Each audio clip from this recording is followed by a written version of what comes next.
আমি আজকে silver cup মাছ দিয়ে কোপ্তা করব। তো সবাই আমার সাথে থাকবেন আশা করি।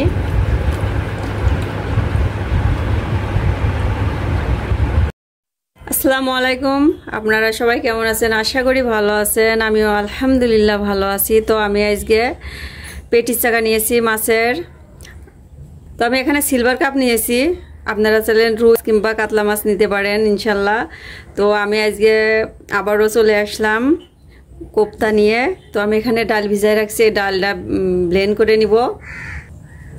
তো মাছটা আমি ভেজে নিব, এই জন্য এর ভিতরে আমি লবণ যা যা লাগে ইনশাল্লাহ দিব এখন। তো আমি মাছটা ভেজে নেওয়ার জন্য স্বাদ মতো লবণ দিয়ে দিচ্ছি, পরিমাণ মতো হলুদ গুঁড়া দিয়ে দিচ্ছি, মরিচ গুঁড়া অ্যাড করে দিচ্ছি, শুকনা মরিচের গুঁড়া, একটু সরিষার তেল দিয়ে দিচ্ছি, দিয়ে ভালোভাবে মেখে নিব। তো আমি এখন মাছটা মেখে নিব ভালোভাবে। তো মাশাল্লাহ মাখানো হয়ে গেছে আমার মাছটা। তো মাশাল্লাহ আমি মাছগুলো এখন ভেজে নিব।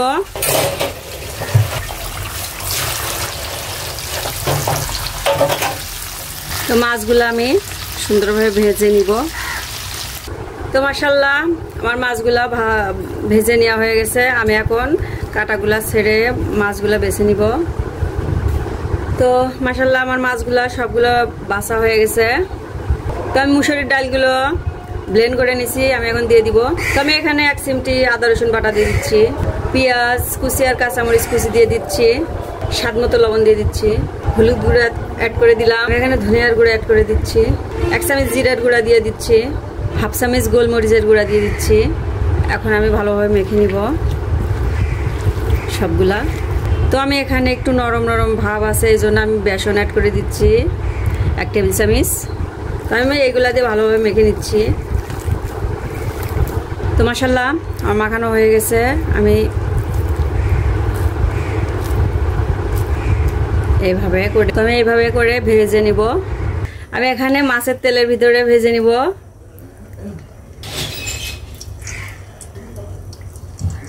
তো আমি এখন উল্টায় দিচ্ছি।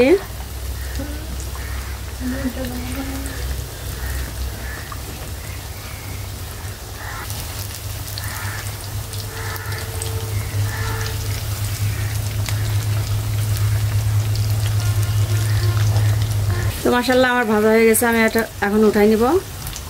তো আমি কোপ্তাগুলো উঠাই নিচ্ছি। তো আমি 2 বারে ভেজে নিচ্ছি, একবারে হয়নি। তো আমি এখানে পেঁয়াজ কুচি দিয়ে দিচ্ছি। আমি কিছুটা তেল নামায় রেখে দিয়েছি, অত তেলের ভিতরে অবশ্য রান্না করা যাবে না। আমি এখানে দারচিনি আর সাদা এলাচ দিয়ে দিচ্ছি। সাদা এলাচ 2টা দিচ্ছি, দারচিনি 2টা, এখানে একটা তেজপাতা দিয়ে দিচ্ছি।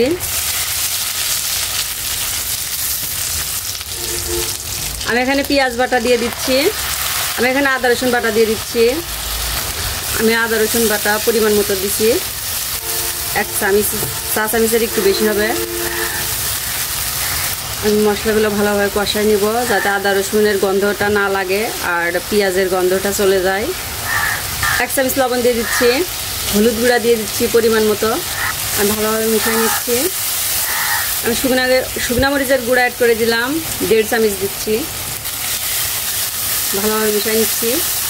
1/2 চামচ ধনিয়া গুঁড়ো দিয়ে দিচ্ছি, ভালোভাবে মিশিয়ে নিচ্ছি। আমি এখন নারকেলের দুধ দিয়ে দিচ্ছি, ঘনটা দিয়ে ভালোভাবে আমি মিশিয়ে নিচ্ছি। কোপ্তায় নারকেলের দুধটা দিলে অনেক টেস্টি হয়।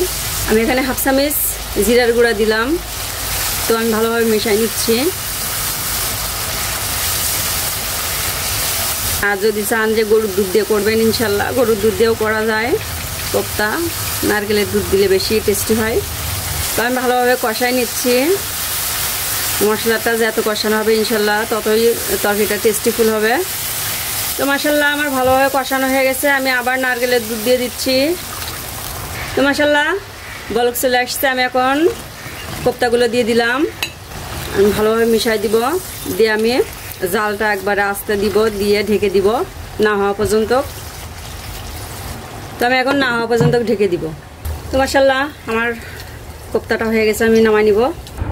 তো মাশাল্লাহ আমার কোপ্তাটা হয়ে গেছে, আমি একবারে মাখা মাখা করছি। তো সবাই ভালো থাকবেন, সুস্থ থাকবেন। আসসালামু আলাইকুম, আল্লাহ হাফেজ।